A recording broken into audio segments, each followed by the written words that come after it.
We were heading out when we were stopped by a large ship, which had news to tell to us. They asked us all the normal questions, where we were headed and where we were sailing from, but we were shocked when we were asked to go assist a British ship that had been attacked by a German U-boat. We sailed for 5 hours until we reached that ship. It was the Andania. Cunard Line came out of the First World War, facing a serious shortage of mid-sized ships that needed to operate several of its principal routes. During the war, the company had lost a substantial portion of its fleet, including 3 newly built A-liners, Andania, Alamy, and Urania. Recognizing the urgent need to rebuild, Cunard embarked on an ambitious post-war construction program. This initiative called for 11 moderately sized vessels, ranging from 13,000 to 20,000 gross registered tons. 6 of these ships formed the new A-class, intended primarily for the Liverpool, Montreal, Quebec, and Liverpool to New York services. The first to be completed was the RMS Andania II, constructed by Armstrong Whitworth of Newcastle, which entered service on the 1st of July 1922. She was soon followed by her sister ships, RMS Antonia and RMS Usonia, together forming the initial 1922 group of A-class liners. The Andania was launched on the 1st of November 1921 and christened by Lady Purley, the wife of Sir George Purley, a prominent Canadian politician and High Commissioner for Canada in the United Kingdom. She had a capacity for 1,400 and required 270 crew members.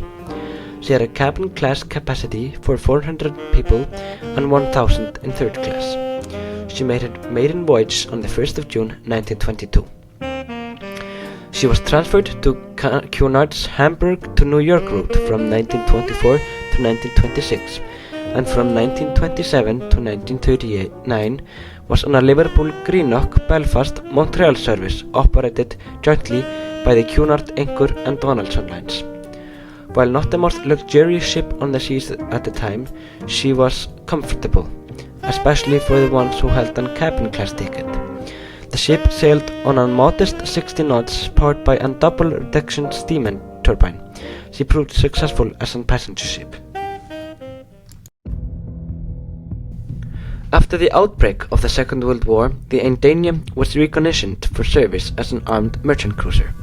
She was renamed the HMS Andania and was fitted with armaments which included 152mm guns, 76mm anti-aircraft guns, several machine guns and depth charges.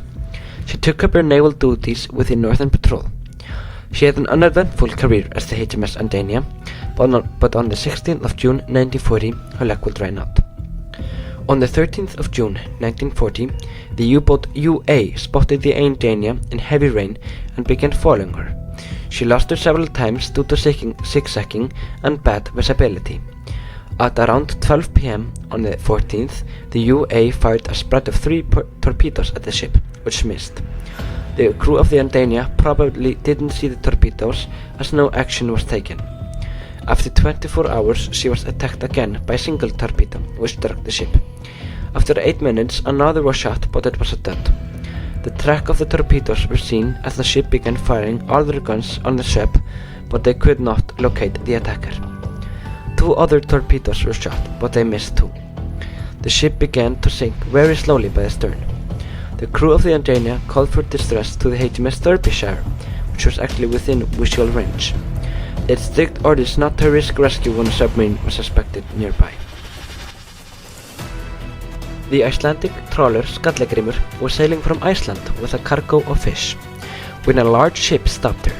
The captain of the Skallagrímur, Guðmundur Sveinsson, recited that the large ship asked him the usual questions: where they were headed, their cargo, and where they debarked. The captain was quite shocked when the captain of the ship, which is not named, said that a British armed merchant cruiser had been damaged following a torpedo attack. The ship, which was probably the Derbyshire, said that they could not risk a rescue. Guðmundur asked him where the whereabouts were, and the ship answered. The unknown ship left, and the Skallagrímur headed to the location. She sailed for 5 hours until she reached the wanted ship. The weather was clear and seas were calm as the Skallagrímur got to the Andania.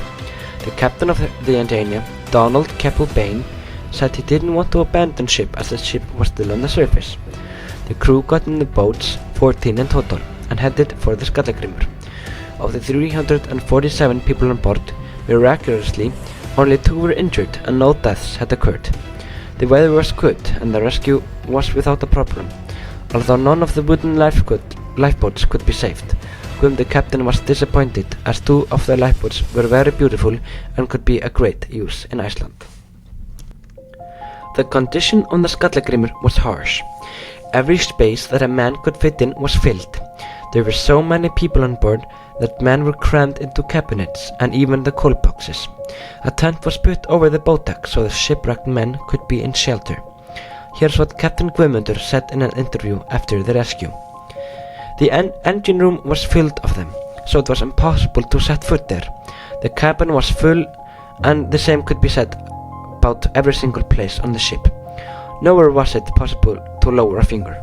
Fortunately, the sailors were all very good, because otherwise this would not have succeeded.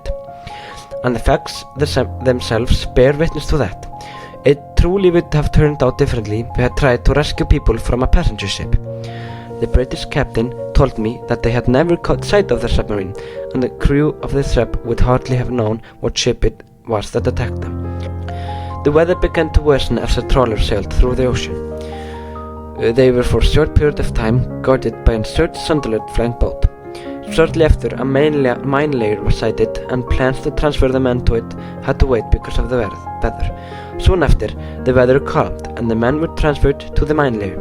After 36 hours, the crew of the Skallagrímur could not cook any food, only heat up tea and coffee, although the British men had biscuits with them, so no one had to starve. As the men were lifted to the mine layer, Captain Dawson of the Andania asked how they were spacing aboard the trawler for the men.